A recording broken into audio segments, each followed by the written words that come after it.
Okay, so I know that a lot of you guys have suffered in the past, or in some cases ongoing, with ITB syndrome. So answering a question on ITB syndrome in general terms, particularly talking about exercises, made a whole load of sense. So our fourth question is about ITB syndrome. The question is, are there any specific glute exercises that will help prevent ITB pain when running long distances? So we need to think about, in particular, from a movement point of view, what we need to try and help improve the control of when it comes to understanding what movements start to load up the ITB that little bit more. So in particular, it's our hip drop, so our contralateral pelvic drop, our tendency if we're, let's say, standing on our right leg here, so this is the head of right femur, and this is the pelvis. We need to make sure that as we load on this side, we can keep control in this side-to-side plane of our pelvis rather than seeing this big drop and collapse off to the opposite side where we see hips which are doing this side-to-side to side as we're running. So controlling contralateral pelvic drop, a big player in terms of that is glute med, glute min as well, those two working in synergy. And then controlling our position of the knee as we're loading on one leg, so avoiding this drift in towards the midline, our knee valgus position, our knock knee position.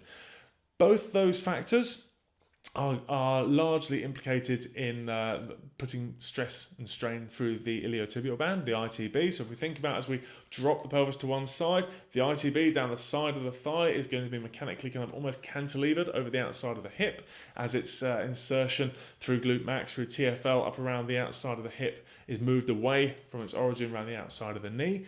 So we literally starting to put strain through the iliotibial band itself. The IT bands can't be lengthened, it doesn't stretch, it doesn't increase in length. It's got a tensile strength of something not dissimilar to soft steel, which is crazy, but what we can do is just put more strain through it, which again will start to anger some of the tissues down around the outside of the knee, particularly the little fat pad, which often gets irritated, and that's often the source of the pain in ITB syndrome. So yeah, contralateral pelvic drop starting to put more strain through the ITB, but also the tendency to quite often see that internal rotation, adduction of the hip starting to cause, again, more of a knee valgus position, a knock knee position, which does, again, much the same in terms of putting distance between the origin and insertion of the ITB and therefore increasing the strain through the ITB. So thinking about exercises, to answer your question, in terms of what particularly starts to improve the quality of our control of those movements. When we're thinking about our hip drop side to side, we need to train glute med, we need to train glute min. Those two working in synergy, we can think about exercises like we're thinking about weight bearing, like our hip drop exercise. Certainly, again, really, really helpful in that respect. Or we could be more isolated and more isometric in nature. We can have our wall ball push exercise, which again forces you to create that stability around the outside of the hip to be able to push the wall away. Both those exercises focus on frontal plane stability around the hip, which is exactly what we're after to control that side-to-side movement of the pelvis. On top of that, if we're thinking about controlling that knee valgus position, so that drift inwards of the knee, exercises like our single leg squats are well worth getting into. Again, what muscles control the internal rotation and adduction of the knee? We're thinking upper fibers of glute max in particular as being a massive player when it comes to whether you can control that. Obviously, we need to look below. We need to think about foot and ankle. That's beyond the scope of this program. But obviously, have a think about your footwear, have a think about whether that's something you should be starting to ask questions of as well.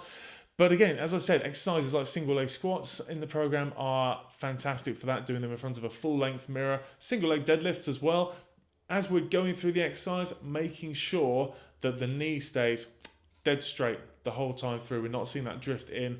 That's the main focus of us working through the exercise, is to control the position of the knee as we work through range. Those two, certainly. Then on top of that, we're thinking ITB syndrome. So we're thinking about the other factor being stride width. If you have a tendency to run with a fairly narrow stride width, beginning to cross over the midline with your feet as you're running, then exercises which can help you train stride width to be a little bit wider might be beneficial. Exercises like our resistance band crab walks might be worth a look, certainly. Okay, so hopefully that helps.